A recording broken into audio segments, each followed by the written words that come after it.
Alright, there. Yep. Alright, so.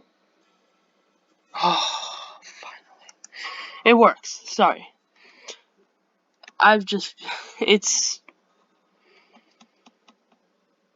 It's taken a long time to get where I can do this without the recording ending.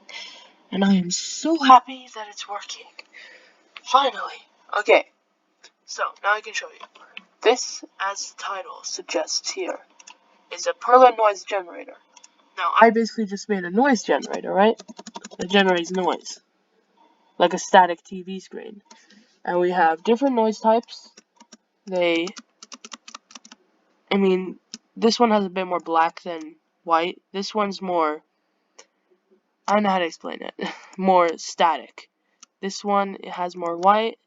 This one has longer lines, I would say. This one is just static, and this one is with the lines. How many different types were there? All the way up to here. Now, we have different parameters. For example, smooth doesn't seem to affect anything that much. This size thing does affect it, as you can see here. This one's really easy to generate, but we want to go to something like, let's just do this. So this is our noise right here, and you can have different sharpnesses. This is 0. Here we have 1. Here we have 2, 3, and then all the way to 8, which is like this. Here we have corners. Now that doesn't look like it did anything, but render amplify. Oh, that looks cool. Okay. Well, I don't know what that was set to in the beginning. So how did you run the thing again? Wait, let me look at the buttons here. Generate noise, yes. S. Alright, so this is where the other variables come into play, where like corners and smoothness. And yeah. So if you do this, it will blend the different noise types together, and now we're getting something that kind of does look like Perlin noise, right? Now that is really good. I'll explain how it works later. But look at this. Like, I'm surprised that I made this completely. I mean, I just had this idea where it's like, what if you just generate random noise and then blend each pixel with its surrounding pixels, and that seemed to work. There's a few glitches where if there's something here and it tries to blend it with a different pixel that's like over here or here, and those are null pixels where their values are 0, where it'll be closer to 0 then, which is kind of a problem, but otherwise, I've fixed that problem, and it looks pretty good, and I'm so obsessed. But there's this other problem, I believe, which starts to arise. Wait. Huh. Am I getting lucky now? Whoa. I've never gone that far. Okay, let's see this one. Yeah, you can get pretty cool results here. That wasn't as good. That was kind of bad. How about this one? Ooh, yeah, that one looks interesting. This one you get more of that shape. Now this was the first one I tested. I really like this one. Let's do this. Yeah, look at that. That is like the coolest thing ever, and I really like it. Now, to get into detail, the way this works, we have, actually, an easier way to explain this is that, let's say that we have a, wait,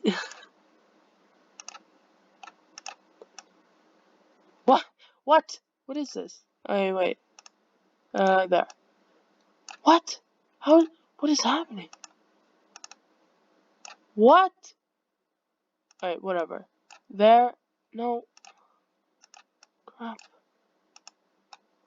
there, and then, alright, let's say that you have a list here, and then we call it, a buffer, right? Oh my god, how many issues are gonna arise? Why is there a Microsoft error? What is happening? Stop this. There. Anyway, let's say you have a list, and it's called buffer, right? Now, when we generate our noise here, right, like our noise value, this is a really bad example. Oh god. Here's our noise, right? And then in that noise, there are pixels, right? And this is the pixel, but there's not just one pixel, obviously. So we would need to divide it in its neighbors. So here we have, as an example, a cube of pixels. So you have 1 pixel, 2 pixels, or 1, 2, 3, 4, 5, 6, 7, 8, 9, right? So 9 pixels. Now let's say this one has the value of 1, right? This one has the value of, I don't know, -1, 0, you've got 1 here, and then you got 0 here, 0, -1, 2, I don't know, -2. So how this algorithm works is that it takes the middle one first, right? So then we have a value called, let's just call this one data. And first, the data is set to 1, because that's the middle one right here, right? So it comes from there. And then, what we have to do is, change data by, and then we'll do it by the neighbors. So we'll change it by, let's see here, 0, -1, -2, 1, 0, 0, -1, and 2, right? And then if we wanted to determine the middle value, do some math here. We have 9 values, right? 1, 2, 3, 4, 5, 6, 7, 8, 9.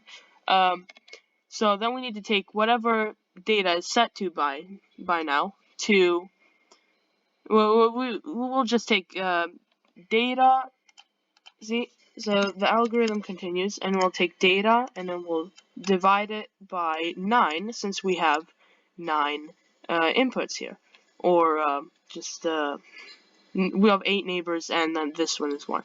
So if we divide data by 9, we get the middle value, right? And then this will now go to spot number 1 in the buffer, right? So we've gone to pixel number 1, checked all of its neighbors, and then we go to pixel number 2, check all of its neighbors, and then we set it to spot 2 in the buffer, and then spot 3 in the buffer, spot 4 in the buffer, whatever, all the way down. And then what happens is that we then update the noise value. So this noise here is actually also a list, so it's also a list, right? And then we need to set the noise to the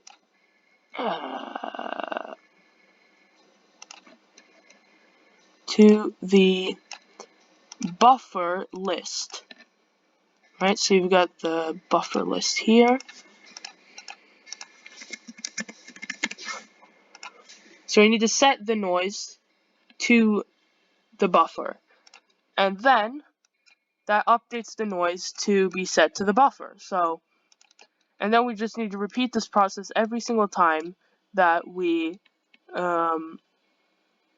smoothing out the noise. So let's just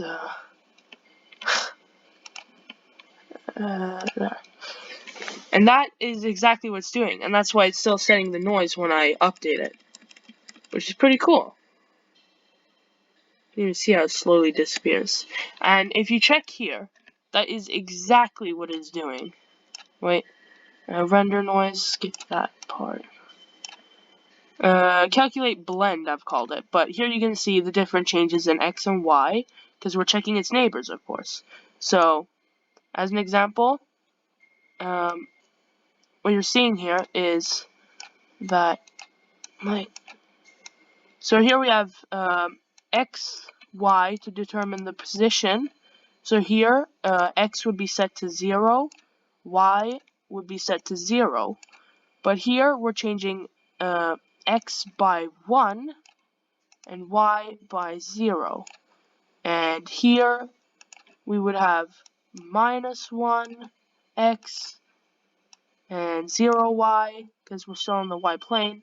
And then we also will have -1 y here, right? And then 1 y here. And then here we will have this, this, this. And then we'll have this, like this, this, that. And now you can see the pattern here. So if x is red and y is blue, wait, how do I, there. Then you'll see here that if we check the diagram again here, or diagram, image in Microsoft Paint, if we compare, what is happening? There.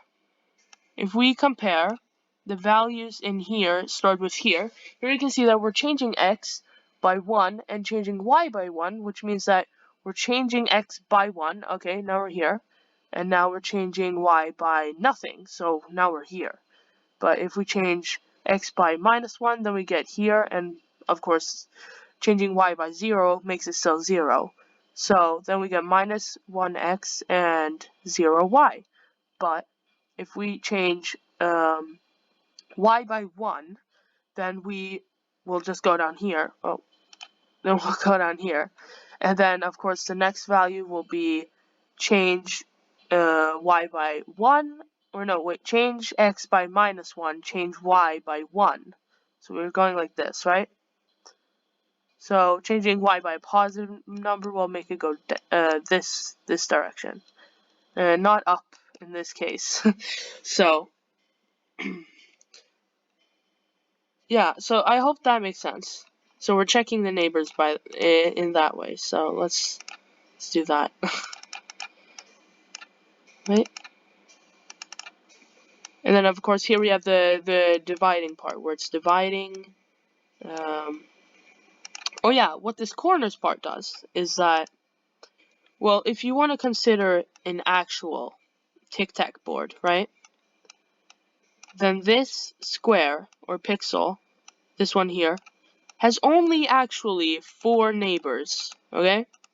And these is what I'm calling corner neighbors, which means that they are in the corners of each and every.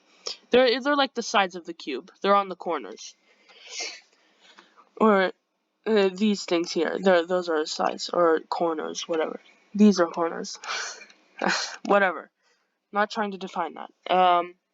Yeah, because this is moving like this is like the square root of 2, which isn't really a whole number either. Yeah, so this isn't, these aren't neighbors in reality, but I still use them as neighbors when I'm blending. That's what the corners part is for. If I turn this off, then it won't consider these corner guys as neighbors anymore, only these guys. And we're going to now see the effects of that. Alright, so now we don't have corner neighbors on. Now, we update and see what it looks like. Does it look better? I don't know. Is there really a difference? I don't know yet. Wait, let me see here. Ooh, wait. Yeah, there's a way bigger difference. Well, yeah, there's one of the glitches I'm telling you about. I have no clue why that's happening. I don't know how to fix that. It's quite a big glitch, too. Now, one of the things I want to show you that you can do with this, in my example, is that what I can use this for, of course, is we have a top-down survival game. Look at this. It's generating a world right now. Look at this. Isn't that cool? Like, these are supposed to be, this is supposed to be like a grass biome where you have two maps or noise values. You have heat, and then you've got height. This is how simple it is. Isn't that cool? Anyways, that is the end of this video for now. Hope you liked it. Of course, if you like it, you should like the video. That's all I have to say. Goodbye.